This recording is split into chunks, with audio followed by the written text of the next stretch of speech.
hindi raw kasali sa 18 ex-Marines yung 4 na di umano'y bumaliktad. Pansin nyo naman, ang ingay ng media ngayon tungkol dyan. Pero yung ganap na karaan ng mga ex-Marines tungkol po doon sa kung saan-saan sila nagpunta para mag-bail at kung ano yung nangyari sa isang ex-Marines na sugatan, may video po tayo niyan itong nakaraan, tameme sila dyan. Ngayon, ang ingay nila. Pero ito ang nakakaduda. Una, may post po si Miriam Alonso. Ang sabi niya dito, "The brave 18 remain intact, standing tall and brave for the Republic.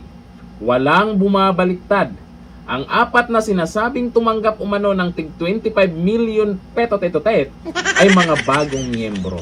Alam po natin, nabalitaan natin nakaraan na may nadagdag dyan sa 18 ex-Marines na yan. At ang isa pa, bakit mukhang tagong-tago yung mukha nila? Nakamas na, naka-sunglasses pa. Paano natin malaman kung kasama nga sila dyan sa 18 ex-Marines? Kung tutumang bumaliktad sila, sa totoo lang, ay pinili siguro nila na hindi na mahihirapan.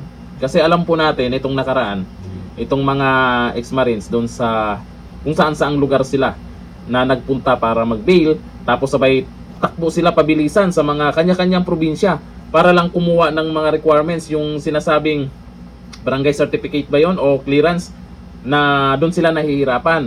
Merong ngang isa na nadisgrasya sa motor sa pagmamadali, nadamay pa yung asawa niya. Hindi binalita yan. Di ba ang hirap ng ginawa nila? Pero kung bumaliktad, sarap buhay talaga. Pero inaalam po natin sa ngayon, kasi maraming nagdududa, at eto nga, may nagsabing kompleto pa rin ang 18 ex-Marines, ayon kay Miriam Alonso, at yung 4 na yan, yung bago.